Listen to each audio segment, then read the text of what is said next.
किस ओर जनता जाती हुई दिखाई दे रही है। हमें तो दोनों लग रहा है बराबर है, दोनों को ही टक्कर है। मुश्ताबाद का कुछ कह नहीं सकते क्योंकि वो चारों तरफ से बटा हुआ है। मुश्ताबाद में तो है ही खैर बराबर, वहाँ तो बीजेपी का मामला ज्यादा खड़ा रहेगा। दंगे में ज्यादा तो आम आदमी पिटा है, और क्या नाम, जो पॉलिटिक्स है वो तो अपनी करके निकल गए थे। सीलमपुर विधानसभा में इस वक्त हम मौजूद हैं। अगर सीलमपुर विधानसभा की बात की जाए तो यहाँ का जो चुनाव है बहुत ही दिलचस्प होने वाला है।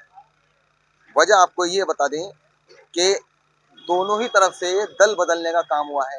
जो कांग्रेस के वरिष्ठ नेताओं में आते थे, चौधरी मतीन अहमद, उनके बेटे ने आम आदमी पार्टी ज्वाइन की। उसके बाद उनके पिताजी ने भी आम आदमी पार्टी का दामन थामा। वहीं अगर बात की जाए, जो मौजूदा विधायक यहाँ से बने थे अब्दुल रहमान, उनका टिकट कटने के बाद काफ़ी ज़्यादा उन्होंने नाराज़गी जाहिर भी की थी, जिसके बाद उन्होंने कांग्रेस का दामन थाम लिया। मैं इस वक्त उसी क्षेत्र में मौजूद हूँ। मेरे अगर आप पीछे देख सकते हैं तो विधायक का घर भी मेरे पीछे ही आता है। अगर चौधरी मतीन अहमद की बात की जाए तो चौधरी मतीन अहमद का घर भी 2 गलियां छोड़कर उनका मकान है। लेकिन सवाल यही है, क्योंकि मुस्लिम बहुल्य क्षेत्र है, लोगों ने आम आदमी पार्टी को यहाँ से जिताने का काम किया था, लेकिन इस बार कांटे की टक्कर यहाँ देखने को मिलेगी।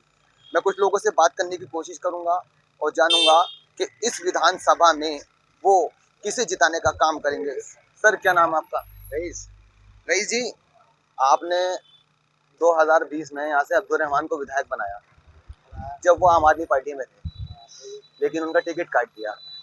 इससे पहले जब कांग्रेस का राज दिल्ली में रहा है तो चौधरी मतीन अहमद, जो कांग्रेस के ही नेता रहे, चुनाव लड़े हार गए, चुनाव लड़े हार गए, आखिरकार उन्होंने आम आदमी पार्टी ज्वाइन कर ली है। अब उनके बेटे को यहाँ से टिकट मिल गया, तो क्या लगता है कि जो चुनाव परसों वोटिंग होनी है तो किस ओर जनता जाती हुई दिखाई दे रही है। हमें तो दोनों लग रहा है बराबर है, दोनों को ही टक्कर है। टक्कर दोनों बराबर है, अब कौन जीतेगा उसकी किस्मत है। टक्कर दोनों में क्यों? क्या अगर बात करें, आम आदमी पार्टी का यहाँ से विधायक रहा, उसके कैसे यहाँ कार्य रहे, किस तरह का उन्होंने इस विधानसभा में विकास कराया। काम तो खैर उन्हीं ने कराया, ऐसी बात नहीं, काम तो कराया है, काम उन्हीं ने अच्छे करे हैं। को टिकट नहीं मिला, बस ये बात है। तो क्या समीकरण बैठने वाले हैं? अगर आपके हिसाब से, आइए आप बैठिए, आप खड़े हो गए, क्या समीकरण बैठने वाले हैं अगर हम बात करें? 5 तारीख को वोटिंग होनी है, किस तरह किस ओर जाती हुई दिख रही है इस बार जो सीलमपुर की जनता है? टक्कर तो हमें बराबर दिख रही है, दोनों के जुलूस अच्छे थे, दोनों की पब्लिक अच्छी है, उसके साथ साथ चल रही है दोनों साथ। अब कुछ नहीं कहते हैं। टक्कर आपके हिसाब से? टक्कर हाँ, काटे की यहाँ पर है। कांटे की टक्कर चलिए मान लेते हैं, लेकिन ये देखा जा रहा है कि दिल्ली के अंदर खास तौर से कांग्रेस प्रत्याशियों को कोई पूछ भी नहीं रहा है। जहां जहां मैंने सर्वे करना करा है, वहां पे कोई कांग्रेस प्रत्याशी का नाम ही नहीं ले रहा। हाँ, लेकिन यहाँ पर हवा है इसकी, यहाँ हवा हवा बराबर है, मतलब यहाँ कांटे का मुकाबला। हाँ, यहाँ काटे का मुकाबला है जी। सरकार बनाने का काम जो करते हैं युवा करते हैं, महिलाएं करती हैं। मेरे साथ कुछ युवा भी हैं, उनसे बात करूंगा कि युवाओं के क्या मुद्दे बैठने वाले हैं अगर इस विधानसभा चुनाव की बात की जाए। ये मुद्दे तो खैर यहाँ तो कुछ भी नहीं चलते।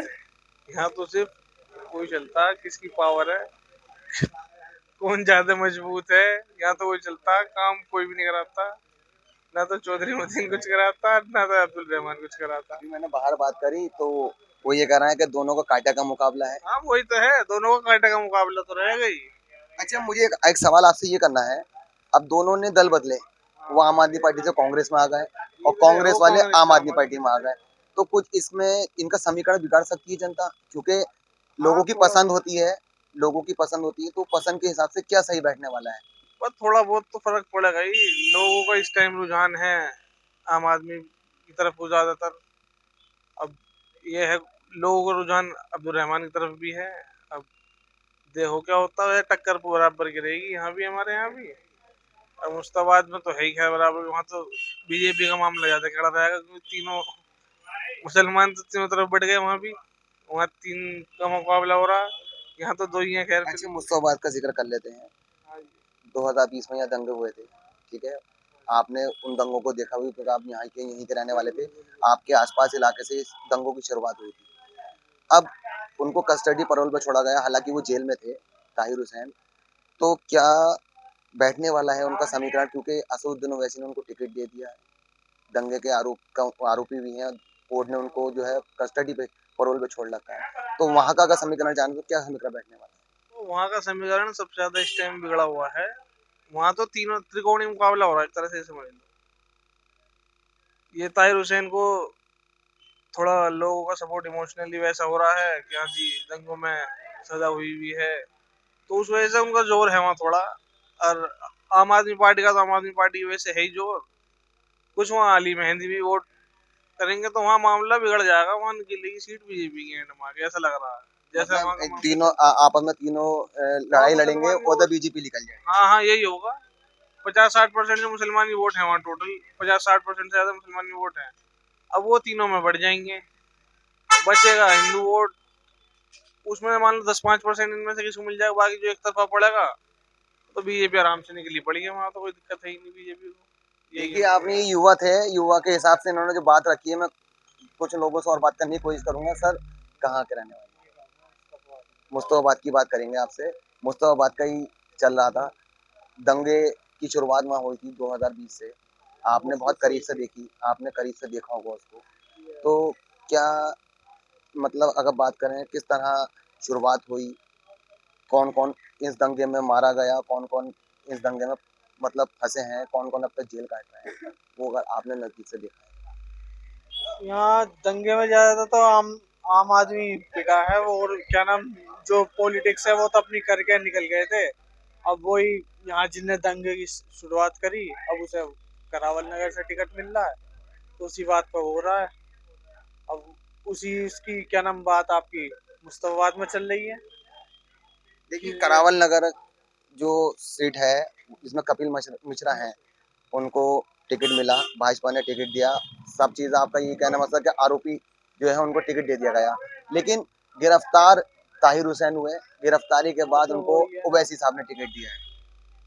अब वो क्या नाम उसके इमोशनल उस पे कि उनने वहाँ साथ दिया है, तो उस हिसाब से उन्होंने अपनी पार्टी में ले लिया उन्होंने, कि उस हिसाब से उन्हें क्या पता ओवैसी की सीट वहाँ इमोशनली निकल जाए। चलिए आप मुस्तफाबाद के रहने वाले हैं, वहाँ के आप वोटर हैं, तो आपके हिसाब से जानूँ तो क्या समीकरण बैठने वाली है मुस्तफाबाद की, खास तौर से 5 तारीख? मुस्तफाबाद का कुछ कह नहीं सकते, क्योंकि वो चारों तरफ से बटा हुआ है अभी। 4 पार्टियों का जोड़ है। आपकी बीजेपी तो है ही। लेकिन रो रो के वोटों की अपील करी जा रही है ताहिर हुसैन द्वारा, उनकी बीवी द्वारा, उनके बच्चों तो वो द्वारा। इमोशनली उसकी वोट ले रहे हैं, और आपकी भी वहाँ लहर चल रही है। आपकी कांग्रेस की भी वहाँ पहले से ही है, मजबूत सीट है कांग्रेस की। और बीजेपी की तो चल ही रही है एक तरफा। तो बस मुस्तफाबाद के कोई वो खास नतीजे ऐसे नहीं निकलेंगे, बस जिसकी मतलब उनको दंगे जो हुए थे उन्होंने उसको अपने पर आरोप ले लिए, पुलिस ने उनको गिरफ्तार कर लिया, उनको कोई फायदा मिलता हुआ लग नहीं रहा। ना उसमें ऐसा कुछ नहीं निकलेगा। लेकिन लोग कह रहे हैं कि उनको हम वोट देकर बाहर निकालने का काम करेंगे, जिताकर भेजेंगे मुस्तफाबाद की जनता। थोड़ी बहुत उससे कुछ फर्क नहीं पड़ेगा, वोट टूटेगी बस।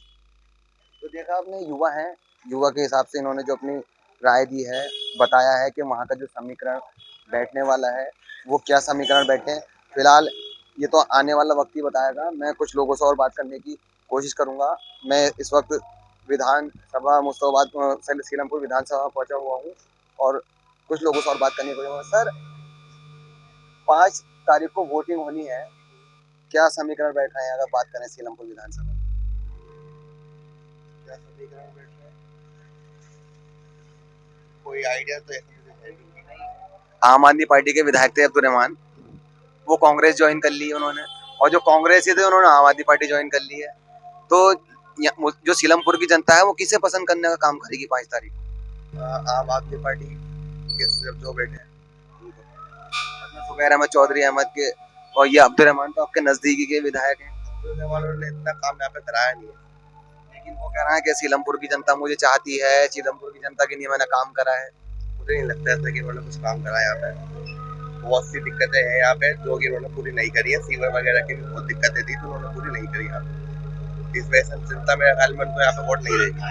सर लोकसभा में भी आपके पास आया था मैं, आपने काफी अच्छी बात करी थी जब लोकसभा चुनाव चल रहे थे। कायदा का मुकाबला यहाँ रहा मनोज तिवारी का, कन्हैया कुमार का। इस बार मुस्लिम क्षेत्र विधानसभा चुनाव हो रहे हैं। मुस्लिम क्षेत्र है, घना इलाका है। अब्दुल रहमान आम आदमी पार्टी के विधायक थे। चौधरी मतीन अहमद साहब कांग्रेस छोड़ के आम आदमी पार्टी में आए हैं। उन्होंने आम आदमी छोड़ के कांग्रेस ज्वाइन कर ली है। तो क्या समीकरण बैठने वाले हैं आपके हिसाब से अगर बात करें? कुछ नहीं कह सकते, दोनों कांटे की टक्कर है, दोनों टक्कर पे है, कुछ नहीं कह सकते। सीलमपुर की अगर जनता की बात करें, उसकी चाहत तो होगी कि किस ओर जाए, क्योंकि आम आदमी पार्टी की तरफ से जो वादे किए गए थे, चाहत दोनों की तरफ ही दिखाई दे रही है, दोनों की तरफ है, कुछ नहीं कह सकते, तो रिजल्ट नहीं आने के। अच्छा, विकास कार्य है, मैं पूछता आ रहा हूँ, विधानसभा में घुमा भी हूँ, ये आज इधर क्षेत्र में आया हूँ, लेकिन ये पता चला है कि अब्दुल रहमान साहब जो हैं उनकी द्वारा कोई विकास कार्य नहीं कराया गया क्षेत्र में। कोई इतना खास कार्य नहीं कराया गया जिसका कोई नाम लिया जा सके। अच्छा, चौधरी मतीन अहमद भी 3 बार के यहाँ विधायक रहे हैं यहाँ से कांग्रेस से, तो उनका कैसा रहा था यहाँ पर? अगर विकास कार्यों की बात की जाए, कैसा लोगों के बीच पहुंचते थे, लोगों की समस्या? वो बेहतर थे इस मामले में, सुनते भी थे, अगर उनके पास जाओ तो सुनते थे बात, ऐसा था। मतलब उनकी जो छवि जो है वो काफी अच्छी रही है। अब उनके बेटे की बात कर लेते हैं। बेटे की वजह से ही उन्होंने आम आदमी पार्टी ज्वाइन की है। पहले तो बेटे ने ही शुरुआत की थी, आम आदमी पार्टी ज्वाइन की थी, लेकिन वो तो पहले कांग्रेस में थे ना। कांग्रेस में थे, और बेटे ने उनके सबसे पहले जो शुरुआत आम आदमी पार्टी में ज्वाइन बेटे ही हुए, उसके बाद में उनके पिता हुए चौधरी मतीन अहमद। तो जो पुराने कांग्रेस ही आम आदमी पार्टी में आ जाए तो क्या माहौल बन जाएगा, ये जानना चाह रहा हूँ। वही चीज तो समझ में नहीं आ रही कि क्या माहौल बनेगा, नहीं समझ में आ रही है ये बात समझ में नहीं आ रही कि पब्लिक आज भी कांग्रेस को चाहती है। अभी इधर आम आदमी में आए हैं, देखो क्या होता है। चलिए, बहुत बहुत शुक्रिया आपका। तो देखिए, समीकरण वो क्या बैठे, फिलहाल ये तो 8 तारीख को ही पता लगेगा कि जीत किसके पाले में जाती है। वीडियो पर्सन के साथ फराज खान, द न्यूज़ 50।